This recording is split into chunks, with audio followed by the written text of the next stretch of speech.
कि नरेंद्र मोदी जो है वो दिल्ली विश्वविद्यालय के विद्यार्थी थे ही नहीं। ये तो फेक है, झूठ है। दोस्तों, अभी हम जंतर मंतर पर हैं। मेरे साथ में दिल्ली विश्वविद्यालय के प्रोफेसर शशि शेखर सिंह जी और मेरे साथ किसान नेता भाई राघवेंद्र जी हैं। और आज हम 21 दिन हो गए यहाँ पर भूख हड़ताल को सोनम वांगचुक जिनका दिल्ली पुलिस ने अपहरण किया और जवाहरलाल नेहरू विश्वविद्यालय के युवा और इलाहाबाद यूनिवर्सिटी के युवा खासकर ऐसा के वो छात्र अपने जीवन को दांव पे लगा रखे हैं। और उसको लेकर के आज हम बात करेंगे शशि शेखर सिंह जी से और हम बात करेंगे किसान नेता राघवेंद्र से। आपसे अपील करता हूँ, वीडियो लंबी होगी लेकिन अंत तक जरूर सुने। जंतर मंतर पर भूख हड़ताल में सोनम वांगचुक उनको आज 21वें दिन एक तरीके से जिस तरीके से सफेद चद्दर के अंदर लपेट कर दिल्ली पुलिस अपहरण करके ले गई हमें और उन्हें हॉस्पिटलाइज कर दिया। और जवाहरलाल नेहरू विश्वविद्यालय और इलाहाबाद यूनिवर्सिटी के छात्र अभी 21 दिन से भूख हड़ताल पर यहाँ डटे, उनका भी अपहरण करने का प्रयास किया जा रहा था। तो अभी हजारों हजार युवा यहाँ पहुंचे समर्थन के लिए। आखिरकार क्योंकि आपका दशकों बड़ा अनुभव है कि भारत में लोकतांत्रिक व्यवस्था एक ऐसे दौर में प्रवेश कर चुकी है जहां देश के युवाओं के भविष्य को बचाने के लिए देश और दुनिया के जाने माने पर्यावरणविद वैज्ञानिक शोधकर्ता सोनम वांगचुक को अपने जीवन को दांव पे लगाना पड़ रहा है ताकि सरकार बात करे। जवाहरलाल नेहरू विश्वविद्यालय के छात्र 25, 26, 27 साल की आयु में और इलाहाबाद यूनिवर्सिटी के छात्र वो अपने जीवन को दांव पे लगा रहे हैं। इस बात को लेकर के सरकार बात करे कि पेपर लीक का सिलसिला बंद होना चाहिए और पेपर लीक रुकवाने में असफल मंत्री धर्मेंद्र प्रधान का इस्तीफा होना चाहिए। तो इसको किस रूप में आप देखते हैं? इस तरीके से जोड़ के देखेंगे कि जब अंग्रेजों का राज था, भारत गुलाम था, उस दौर में आप भली भांति जानते हैं कि जब गांधी भूख हड़ताल करते थे तो अंग्रेजों की सरकार भी सुनने के लिए विवश होती थी।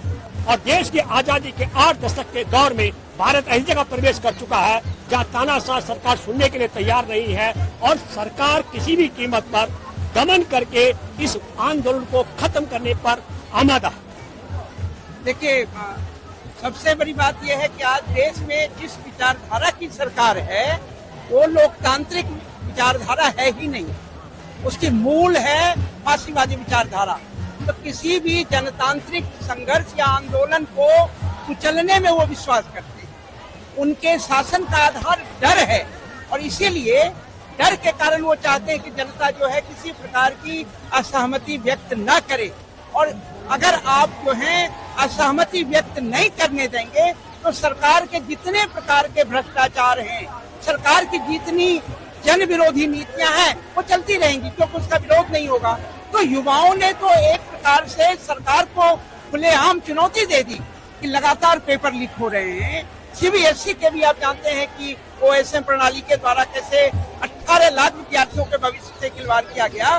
तो ऐसी स्थिति में युवाओं के पास कोई विकल्प तो बचा नहीं और इसीलिए युवाओं ने जो है जंतर मंतर पर ये आंदोलन करने का निर्णय किया। सोनम वांगचुक जो है आप जानते हैं कि उनके साथ पहले भी ये जुल्म कर चुकी है सरकार। कितने महीने उनको जेल में रखा था और उस पर झूठे इल्जाम लगाए थे। मुझे लगता है कि आज देश की जरूरत ये है कि जितनी शक्तियां हैं जो मानती हैं कि ये सरकार अलोकतांत्रिक है, फासीवादी है और इस सरकार की 12 साल की नीतियों ने भारत को कितने पीछे भेज दिया है, अंतर्राष्ट्रीय स्तर पर भारत की कितनी गरिमा गिरी है, उनको एक साथ हल्ला बोल करना होगा।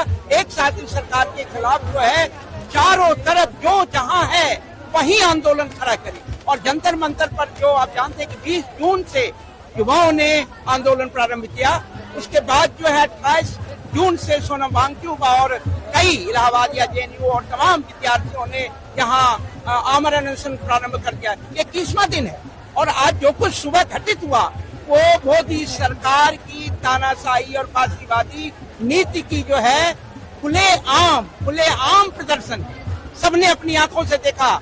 और यही कारण है कि आज हजारों की संख्या में जो है विद्यार्थी डटे हुए हैं, जुटे हुए हैं और लगातार नारेबाजी कर रहे हैं। जब जब सत्ता की ओर से दमन बढ़ेगा तो उसका प्रतिकार होगा। लोग संगठित होंगे, संगठित होकर के उसका प्रतिरोध करेंगे और उसका एक जीता जागता नमूना आप जंतर मंतर पर देख रहे हैं। ये वही सरकार है जो जंतर मंतर पर लोगों को 3 घंटे टिकने नहीं देती थी। 6 घंटे 5 घंटे, और आज युवाओं के कारण वो जो है, आप सोच लीजिए 20 जून से युवाओं ने इस जंतर मंतर को राजधानी के केंद्र में कब्जा कर रखा है। ये इनकी ताकत है, युवा शक्ति की ताकत के कारण सरकार के चूल हिल रहे हैं। इसलिए, और कायर की सरकार जब भी होती है तो उसे डर बहुत लगती है, और डर लगती है तो वो दमन का रास्ता लेते हैं, और दमन का रास्ता लेते हैं तो लोकतंत्र को खतरा बढ़ता है, और तभी नागरिकों की जिम्मेदारी हो जाती है तो खुल करके आए इस सरकार के दमन के खिलाफ, और इस सरकार को हटाने की शांतिपूर्ण मुहिम चले। क्योंकि अगर आज ये सरकार नहीं हटेगी, चुनाव के द्वारा तो इनको हटाया जाएगा, लेकिन ये अगर जनता के बीच में संदेश होगा, ऐसा माहौल होगा, तभी चुनाव के माध्यम से भी इसे हरा पाएंगे। ये भी सत्य है कि तमाम संस्थाओं को इन्होंने जो है बर्बाद कर दिया है, तमाम संस्थाओं को निष्क्रिय कर दिया है।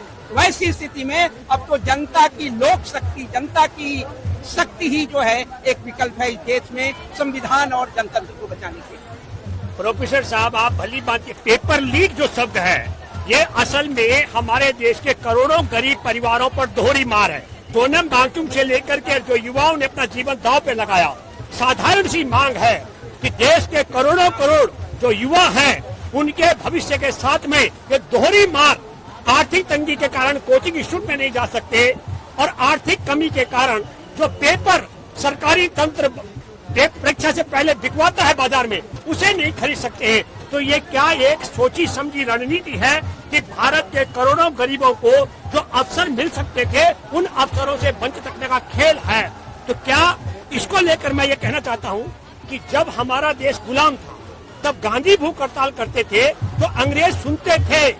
आज इतनी महत्वपूर्ण बात कि पैसे वाले का बेटा कोचिंग इंस्टीट्यूट में भी जाके पढ़ता है, और जरूरत पड़ने पर पेपर जो बिकता है परीक्षा से पहले उसे खरीदता है, और गरीब का बच्चा न तो कोचिंग में जा सकता है और न परीक्षा का पेपर खरीद सकता है। तो ये बड़ी आबादी, उस आबादी के पक्ष में आज ये युवा और सोनम वांगचुक अपनी जीवन को दांव पे लगा के बैठे हैं। तो 20 तारीख को जो आज अपील हो रही है कि देश के करोड़ों लोगों को, खास करके ऐसे तबके को जिनके बच्चों के पास कोचिंग इंस्टीट्यूट में पढ़ने के लिए फीस देने के लिए पैसा नहीं है, और जिनके पास परीक्षा से पहले पेपर जो बिकता है उसको खरीदने की हैसियत नहीं है, ऐसे तमाम जो तबका है उसको आप क्या संदेश देना चाहेंगे? और इस भूख हड़ताल में आप नरेंद्र मोदी और संघ प्रमुख जो भाजपा का मालिक है मोहन भागवत, और जो अभी इनका क्या कहते हैं जमुरा है धर्मेंद्र प्रधान, इनको आप क्या संदेश देना चाहेंगे? शिक्षक के नाते तो मैं अपने युवाओं को, विद्यार्थियों को यही संदेश दूंगा कि तुम्हें अपने भविष्य के लिए संघर्ष करना होगा। ये सरकार ज्ञान विरोधी है, शिक्षा विरोधी है, रोजगार विरोधी है, और अंततः किसान और दलित और मजदूर विरोधी यानी जन विरोधी है। तो आप अगर इस सरकार के रहते हुए अपने भविष्य को समझते को सुरक्षित रहेगा तो कतई नहीं रहेगा। 12 साल का आप इनका कार्यकाल देख लीजिए, इस 12 साल के कार्यकाल में क्या कुछ नहीं हुआ। पेपर लीक तो 2024 में हुए, और एग्जामिनेशन सिस्टम की क्रेडिबिलिटी ये है कि पेपर देने के बाद भी अगर खबर नहीं भी आती है, लेकिन विद्यार्थियों के, युवाओं के मन में निरंतर डर बना रहता है कि क्या कहीं पेपर लीक तो नहीं हो गया, और हो जाता है। कई बार खबरें बहुत बड़ी बनती हैं, कई बार नहीं बनती हैं। तो 2024 में भी धर्मेंद्र प्रधान ही शिक्षा मंत्री थे, 2026 में भी धर्मेंद्र प्रधान, मोदी की ही सरकार, तो लगातार पेपर क्यों लीक हो रहा है? और आप जानते हैं कि मेडिकल की जो परीक्षा पद्धति है और मेडिकल का जो एजुकेशन वो बहुत कॉस्टली है। ऐसी स्थिति में अगर बार बार पेपर लीक होगा तो निसंदेह परीक्षा के प्रति जो है विश्वास कमी आएगी युवाओं में, और दूसरी तरफ दोबारा परीक्षा होने से विद्यार्थियों के ऊपर अतिरिक्त बोझ बढ़ता है। वो एक डर उनके मन में बैठ जाता है कि क्या पता फिर पेपर लीक ना हो गया हो। ऐसी स्थिति में आप देखेंगे कि युवाओं के साथ ये सरकार लगातार खिलवाड़ कर रही है, और जो सरकार युवाओं के साथ खिलवाड़ करे उस सरकार को एक पल के लिए जो है शासन करने का अधिकार नहीं है, क्योंकि युवाओं से देश का भविष्य होता है। अगर युवाओं का भविष्य सुरक्षित नहीं है तो देश का भविष्य ये 76 वर्षीय मोदी के कारण नहीं सुरक्षित होगा। ये तमाम जो बुजुर्ग लोग बैठे हुए हैं, सत्ता का उपभोग कर रहे हैं और विदेशों का लगातार दौरा कर रहे हैं, इसी गरीब जनता के पैसे से इन्हीं युवाओं के हक को मार करके। मुझे लगता है कि इस बात को समझने की जरूरत है कि पूरे देश के युवाओं को ये संदेश है कि जंतर मंतर अगर तुम नहीं भी आ सकते हो दिल्ली नहीं भी पहुंच सकते, जो जहां है हजारों की संख्या में अपने शहर में डिस्ट्रिक्ट कलेक्टर का घेराव करो। एक जमाना था जेपी मूवमेंट में, हम लोगों ने जेपी के तमाम आदेश पर और आह्वान पर जिला कलेक्ट्रेट को घेर लिया था, गिरफ्तारी हुई, जेल ले गए, ले जाएं, लेकिन हर रोज हजारों विद्यार्थी जो है उस जिला कलेक्ट्रेट को घेरते थे। और इस प्रकार से क्योंकि आपको अपनी ताकत का प्रदर्शन करना होगा, तो जंतर मंतर पर जो आ सकते हैं वो आइए। अभी भी बंगाल के कुछ विद्यार्थियों से मेरी बात हुई, वो आ रहे हैं, महाराष्ट्र से कुछ जो है विद्यार्थी आ रहे हैं, तो जो जहां हैं वो अगर दिल्ली आ सकते हैं 20 तारीख को, 20 जुलाई को संसद तक मार्च करने और संसद का घेराव करने, वो जरूर पहुंचे। आप दिल्ली विश्वविद्यालय के प्रोफेसर हैं सर, ये एक बात बताएं कि एनटीए जिन शिक्षकों का चयन करता है पेपर तैयार करने के लिए, मैं बहुत गंभीरता के साथ कह रहा हूँ, वो खास करके आरएसएस भाजपा की विचारधारा जुड़े हुए लोग होते हैं। और जो पेपर पकड़ा जाता है बाहर की बिक गया, लीक होने का मतलब कोई पंचर नहीं होता है, जो बेचा जाता है लेकिन पकड़ में आ जाता है जनता के, तब पता लगता है। आप कल्पना कीजिए कि सारे के सारे पेपर तैयार कराने का जो सिस्टम है 2014 के बाद, वो उन्हीं प्रोफेसरों को रखा जाता है जो आरएसएस भाजपा के बहुत नजदीकी है। पेपर तो अंदर से ही बाहर जाता है। और ये दूसरी बात, लीक का मामला नहीं है, ये करोड़ों करोड़ रुपए का मामला है। एक तरफ आप धनवानों को पेपर बेच करके बहुत बड़ा मोटा धन एकत्र कर रहे हैं, और दूसरी तरफ भारत के करोड़ों गरीब परिवारों को जो अवसर मिल रहा है, उस अवसर को छीनने का भी पाप कर रहे हैं। इस पर आप क्या करें? देखिए, एक बात आप समझिए कि जो मेडिकल की पढ़ाई है और ये जो पेपर लीक का मामला है, चूंकि मेडिकल के लिए अवसर बहुत कम है, इस देश की आबादी के अनुरूप युवाओं की बड़ी संख्या, आप जानते हैं कि यंगेस्ट लोगों की संख्या बहुत ज्यादा है, तो ऐसी स्थिति में उसी अनुपात में जो है मेडिकल कॉलेजेस भी खुलने चाहिए, अन्य शिक्षण संस्थान भी खुलने चाहिए, लेकिन मेडिकल कॉलेज, क्योंकि मेडिकल कॉलेज के डॉक्टर की आवश्यकता तो गांव-गांव तक है। आप जानते हैं कि कैसे हजारों लाखों लोग दवा और डॉक्टर के बिना इस देश में मर जाते हैं, तो ऐसी स्थिति में मेडिकल कॉलेज अधिक खुले। लेकिन जो आपने एनटीए का सवाल उठाया, मैं ये सवाल बता दूं आपको, एनटीए एक सरकारी एजेंसी नहीं है, इसे सोसाइटी एक्ट के तहत बनाया गया, 2018 से ये काम कर रहा है, और सारे एग्जामिनेशन की जिम्मेदारी इसको दे रखी है। उसमें दिल्ली विश्वविद्यालय, सेंट्रल यूनिवर्सिटी के CUET और तमाम जितने एग्जाम हैं, तो पहले से ये ओवरलोडेड है, जिम्मेदारी इसकी कुछ नहीं है, क्योंकि अगर पेपर लीक हो जाए, कुछ भी हो जाए, तो एनटीए की कोई जिम्मेदारी नहीं, क्योंकि तो सरकारी एजेंसी नहीं है, और सारे उसको जो है किस प्रकार से आउटसोर्स कर रखा है उन्होंने, बहुत छोटी संख्या में वहाँ लोग काम करते हैं। और आपने जो एक सवाल उठाया, अब तो शिक्षण संस्थाओं में इसी आरएसएस के लगातार लोग भर दिए गए हैं, तो वो जब भी बुलाते हैं पेपर को सेट करने के लिए या कोई भी इस प्रकार के ये काम के लिए, उन्हीं लोगों को बुलाते हैं, और उन्हीं लोगों को बुलाते हैं। तो और ये जान लीजिए, पेपर लीक बिना एनटीए के लोगों की मर्जी से हो नहीं सकता है। इससे बाद में आप कहिए कि हम प्लेन से भिजवा रहे हैं, वहाँ भिजवा, वो सब तो ढोंग है।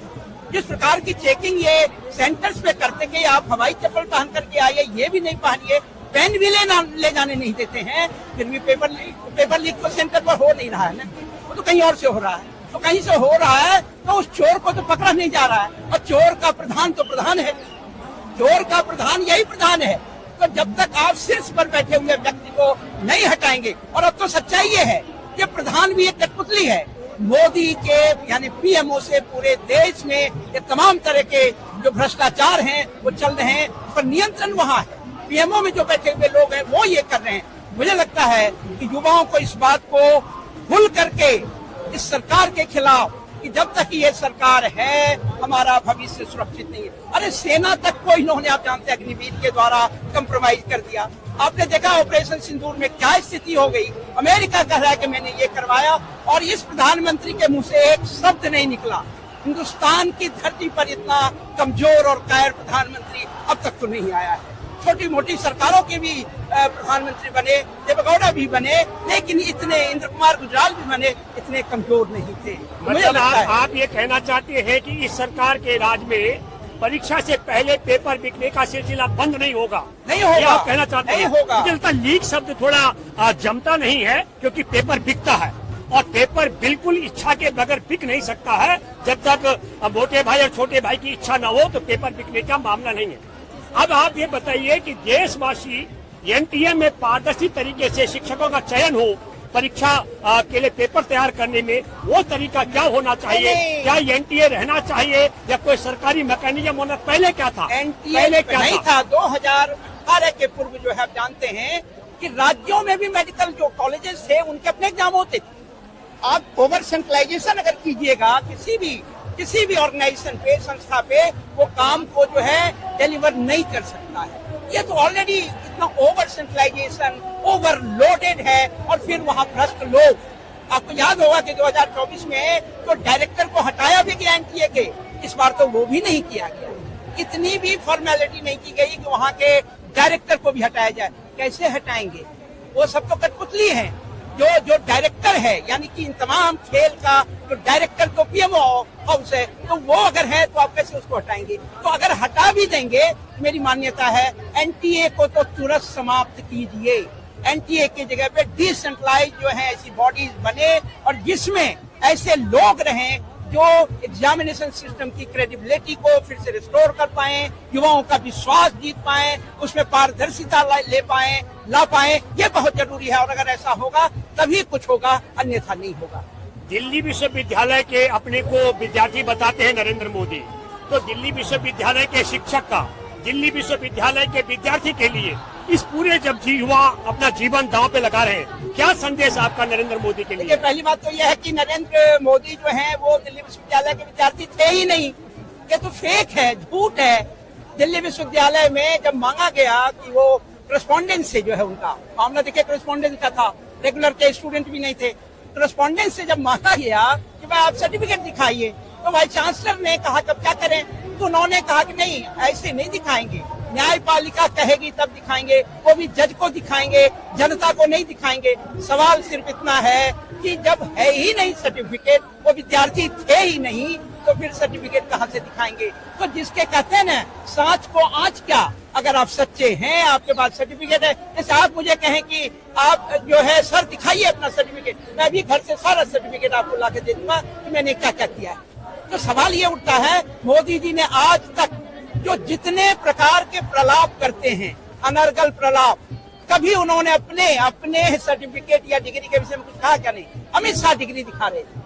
और फिर आप जानिए कि गुजरात यूनिवर्सिटी से उनका जो मास्टर है पॉलिटिकल साइंस में, वो एक अद्भुत पॉलिटिकल साइंस है, एंटायर पॉलिटिकल साइंस। मैं तो पॉलिटिकल साइंस का विद्यार्थी और शिक्षक रहा, तो सवाल है कि मैंने तो कभी नहीं सुना, न देश में सुना न विदेश में सुना। तो ये तो मोदी के लिए ही एक अलग विज्ञान, अलग पॉलिटिकल साइंस जो बनाया गया। और वो डिग्री में अगर फॉन्ट को मिलाएंगे, दिल्ली विश्वविद्यालय के उस तरह के फॉन्ट तो उस समय थे ही नहीं, और दोनों के फॉन्ट में एक रूपता है, तो आपको साफ दिख जाएगा ये पूरा फेक है। और आप अगर याद करें, राजीव शुक्ला और तमाम ऐसे लोगों को पहले मुख्यमंत्री और प्रधानमंत्री बनने के पहले उन्होंने इंटरव्यू में कहा कि मैं तो घर से भाग गया था, मैं तो हाई स्कूल पास भी नहीं हूँ। तो ये तो कमाल हो गया ना कि वो उसके बाद वो बीए भी कर गए, उसके बाद मास्टर भी कर गए और अद्भुत डिग्री प्राप्त कर ली। ये फेक है। लेकिन जैसा मैंने कहा, अगर आपके पास डिग्री नहीं है तो डिग्री कहाँ से दिखाएंगे? विश्वविद्यालय के पास डिग्री नहीं है तो विश्वविद्यालय कहाँ से दिखाएंगे? और इसीलिए इस चोरी में सभी शामिल हैं। दिल्ली विश्वविद्यालय का वाइस चांसलर से लेकर के तमाम लोग जो हैं शामिल हैं। हम लोगों ने बार बार कहा कि भाई आपको क्या प्रॉब्लम है, आप डिग्री दे दीजिए। तो क्या बोलेंगे? नहीं, सबको नहीं दिखाया जा सकता। क्यों? देश का प्रधानमंत्री की डिग्री जनता को देखने का हक क्यों नहीं है? वो देश के प्रधानमंत्री हैं, देश के जनता के द्वारा चुने गए हैं, तो उनके जीवन के प्रत्येक चीज को जानने का जनता को अधिकार है। लेकिन क्यों नहीं? क्योंकि है नहीं।